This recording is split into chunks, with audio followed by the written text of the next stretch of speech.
today's video, gagawa na naman tayo ng A Day in My Life vlog. Alas 7 na nga ng umaga, nagising kami ni Mr. Busy. First day kasi ni Silas sa school, papasok na. Napakabilis lang ng panahon.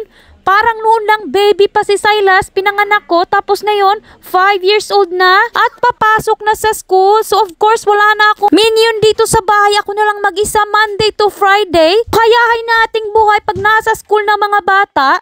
Naglaba nga pala ako pagkatapos naglinis muna bago ko i-drop off yung mga bata. So ang perks dito sa New Zealand, may libre silang mga lunches at saka yung mga snacks nila libre lang. Kaya naman wala na akong gagawin na chechi-burichi pa. Magda-drop off lang ako at magpipick up, so wala nang masyadong aalahanin na lunch boxes. Super excited na nga pala si Silas at makakamit na siya ng bagong mga kaibigan. Classmates nga pala sila ni Ariana at ni Georgia. Nasa year 1 pa kasi yung kambal.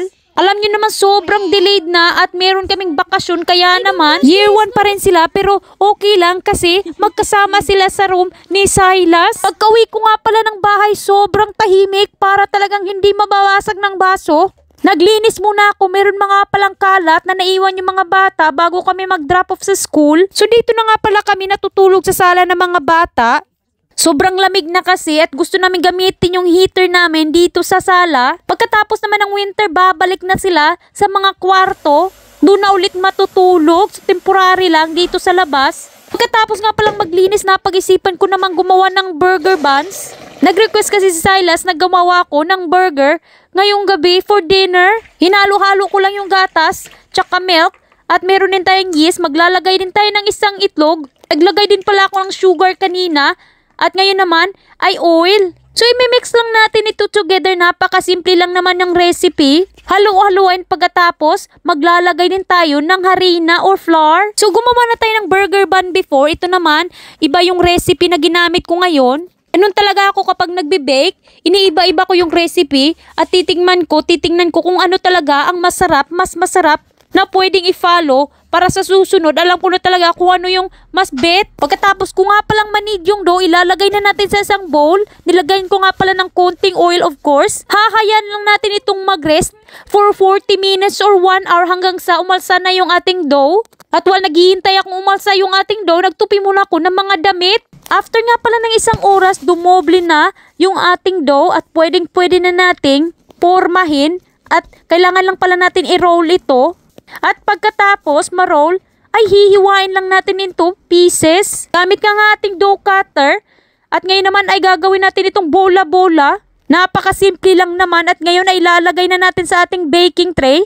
Arrange lang natin ito from A to Z, of course. At hayang lang natin itong magpahinga ng isang oras. At pagkatapos ng 1 hour nga pala, ay maglalagay na tayo ng ating wash. Hindi ko natatawag ito yung egg wash kasi hindi naman to itlog. Milk nga pala ito at saka sugar. At tapos ay bibake natin sa oven. Ngayon naman is magre-ready na tayo ng ating french fries. Alam nyo naman pag may burger, meron talaga yung french fries na kasama. Homemade nga pala yung gagawin natin ngayon. Maghihiwa lang tayo ng ating patatas. So after nga pala ng 15 minutes, naluto na yung ating burger buns. At ngayon naman ay huhugasan na natin yung ating french fries na hiniwa-hiwa kanina. Pagkasapit nga pala ng alas 3, sinundo na naman yung mga bata sa school.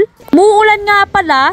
Pagka-uwi namin, binol ko na yung ating french fries. Lagyan ko ng konting asin. Ito nga pala yung secret para masarap yung ating homemade french fries. Gumawa na rin ako ng ating burger patties. Meron nga pala tayo ditong giniling na baka. Tinison ko lang ito with salt and pepper at pagkatapos, finorm ko of course ito ng circle-circle na para bang burger patties. After nga palang 10 minutes na pagkukulo ng ating french fries, sinit aside ko na ito at pinadry.